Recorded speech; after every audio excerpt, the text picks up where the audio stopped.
And we're going to go up the High Line to the freight house area that the NP had. And then we're going to come back and look at the NP depot and that sort of stuff later. So basically, the place we just looked at is off the map this way to the south. And the part we're going to look at next after this is over here, next to the river. This is the area near Broadway, as I was saying. So Broadway's right here. It's not labeled on this map, but this is Broadway. And this is the Great Northern Main Line coming out of the tunnel and then curving. And then the new Sound Transit Station is right in here, I think, along Smith Avenue, about in here. So you have the NP tracks. It's a dead end thing, comes up and just stops here at the freight house. So you have a number of businesses being served by the NP, and then squeezing in underneath the bridge here, and then fanning out a little bit, serving some other businesses. So we're going to look at the businesses here along Hill Avenue. These buildings here, by and large, are still here. This complex here, H.O. Seifert, that's been gone a while. Everybody know what that is today? Lowe's. So it kind of became the same sort of business. And then you've got this building, which is still here. I don't know who's using it, but you can see stuff parked here still. This building's gone, and the freight house, of course, was removed in the 70s. The QFC's here now, and the Starbucks is here, and the welcome to the Riverside neighborhood sign's right there on the corner. Okay, so let's take a look at some photos here. Speaking of the freight house, we're standing to the southeast of it. The road here this is Everett Avenue, isn't it, Jack? And then Broadway's right here. Yeah. And so rail tracks came up the side here. There were 2 tracks, and they had the ability to put, if you had a row of boxcars here and another row of boxcars, if the first row, if at least one of them is empty, they could put these walkways between boxcars, and you could get into the second row of cars by traveling through the first row. At the end back here, we don't really have any good photos of the north end of the building yet. There was a platform where they could do trailer on flat car business starting in about 1953, which is where they would ship small semi-trucks on the back of flat cars, and you could drive them on and off. And then on the far side here of the building, which I think we'll see in the next photo, let's try that. Yeah, on the other side is where you could back trucks in and load and unload here. So rail on one side, truck on the other, but then you could also get trucks off of flat cars on that far side. And these are the only 2 photos taken at street level in this era that I have ever seen.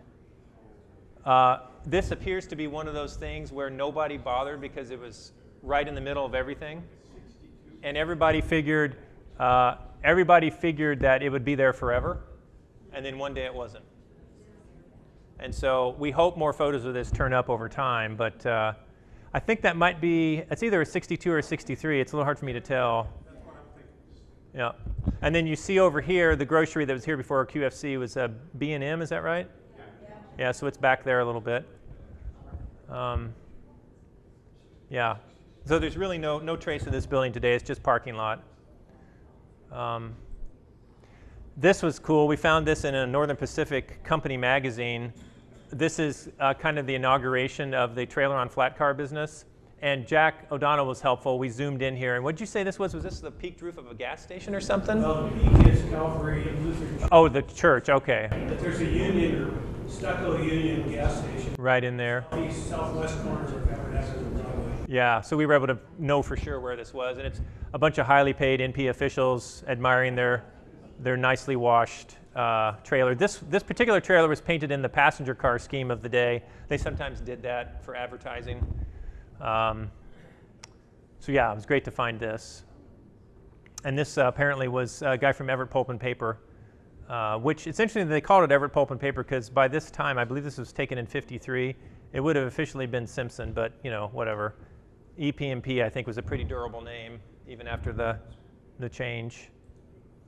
Now here I've got pretty much the only photo of this building in operation. This is the building is just a little bit south and east from the map that's still there today, a freight transport building privately owned. This is a close-up of a facility photo that the NP took in 1928, but the building looked like this for a long, long time. And so you had tracks coming up the west side of the building here, as you can see. The freight house tracks are over here parallel, coming up here and then going just a little bit beyond to Elliott Bay Lumber and then stopping. Right up here today, just right over here is the Jack in the Box. You remember where that is? This is an alley right now. There's really no evidence except for the fact that these doors are at railroad car height, that there was ever train tracks there. But if you go look on the backside of that building, you can see that it was. There was a whole series of trucking companies that operated in and out of there, and Kraft Foods received product there for a number of years. There was a whole lot of different things that used that building. And then this, I took these photos in 2009, I think. This is the opposite side of the building. This is the east side of the building where the trucks loaded and unloaded. This is very typical in these buildings. Trains on one side, trucks on the other, so you could just move traffic through the building. The which? The wheels on the top. What is that sculpture? I assume it's decoration. I've not had anybody explain it to me. It's still there. Yeah, still there. I mean, wheels, trucks, I don't know. You know, it could have been as literal as that. I'm not sure. It's possible. The wheels on the trucks go round and round. And then this is the backside. So the previous photo from 1928, we were down off here looking this way, and now we're kind of looking southeast through the building. You can see clearly at one time there was trains there because of the height, but these buildings have all, or doors have all been bricked up.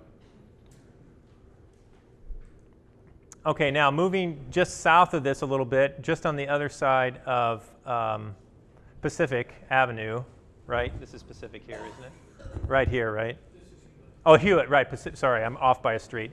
So just on the other side of the Hewitt Avenue Bridge is where H.O. Seifert was. And I have to say thank you, Jack, for coming up with this photo. You'll never believe where we found this amazing aerial photo. It was in a Shrine Evergreen Bowl game football program that Jack had saved from 1961. He saved everything. So it was great to get this. Saved grocery lists.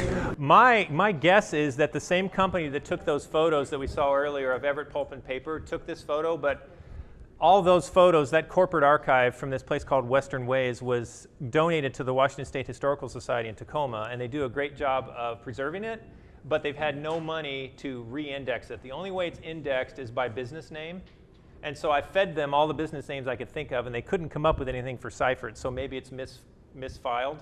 But of course, there ought to be an index by place, right? So you'd have all the Everett businesses in one place. But so far, we haven't been able to turn up the original for this, but this is still in pretty good shape. So you've got Hewitt here. You've got the main office. There was like a drafting building here. I believe this is the only building out of the complex that's still there. There's a little brick building on the site now. This is Warehouse 1. This is Warehouse 2. You can see a big pile of coal here. Is it Ray Sievers that we talked to? Yeah, his family owned and operated that business for many, many years, and he remembers as a high schooler standing in the NP gondola cars and hand unloading the coal, which was great if you were the owner's son because you probably worked for free, or nearly. But they sold coal, of course, for home heating for many years. And you've got stacks of lumber out here, and one of these photos shows like a concrete truck parked down here. They got into the concrete business after a while. And then they also had delivery trucks and a barn there for that. And Pacific Avenue's then right here. Those two buildings that you're saying are still there. Just one. One of them is. Yeah, one of them is. That's where the storage units are. Yeah, the storage units, the gate for that is right here, I think. Right. Yeah. I think it's the middle building. I can't remember. I figured that out once. It's one of these two that's still there. And here's another photo from I found this one, but Jack gave me a big hint that there was probably something in there. This is from the NSYCA, the Everett High School yearbook from 1941. So this is looking at this end of this warehouse here. So that's pretty cool. This was, I just thought it was interesting. It's right almost under the bridge here. There was an earthquake. And this was from April 14th, 1949, and a car jumped the tracks. And what's interesting about this is the kind of gondola the NP would have shipped coal to Seifert in. So this may indeed have been a coal gondola at Seifert that fell off the tracks. I'm not sure. And then here we have, Western Ways did have some aerial photos. This is the end of Seifert here. This is that area I mentioned where they maintained their trucks. This is Pacific Avenue here. So Hewitt had the bridge over the railroad pretty early, right? But Pacific was a grade crossing for a long, long time. And people used to complain mightily when the GN would block here or the NP's switch crews would block. So this is the NP track here, and you've got the Great Northern Main track over here. So You're off or on that crossing? could you? You could, yeah. Yeah. And you did? If you went fast enough. It was railroad smooth. Well, that's how you got your straight pipes. There you go. Sorry, Dad. So this is Standard Oil. This survived to my first visit up here. It was torn out when they started to do that all that redevelopment for Sound Transit. You now pass through here to get to this big parking lot that Sound Transit has built, but this was here pretty late. And then this was the office and the executive garage, kind of truck garage also for Standard Oil. But this was their bulk facility, and this was the unloading. You can sort of see a tank car here. The other next one I'm going to show you shows it better. So is this where Lowe's would be? Lowe's is here. Yeah. Yeah. And most of these buildings are still here. Some of them have changed, but these first 4 are still here. One of them has been converted. This one on the end's been converted to a residence, it looks like, at least partially. So this is the other angle looking east on Pacific. You can see the tank car here being unloaded. There was all kinds of ownership changes on this track over the years. Dan helped us figure this out. But originally this was a dead-end spur coming in from the north that the GN owned, I believe. And then the NP started coming up this way, and the GN said, well, if you just let us use this track, we'll just sell it to you. And then the NP had a dead-end spur, and it stopped. And then as more businesses came in here, they eventually connected these two. And then this is the track, the through track over to the freight house came through there. But this, you see the unloading area there. And then this is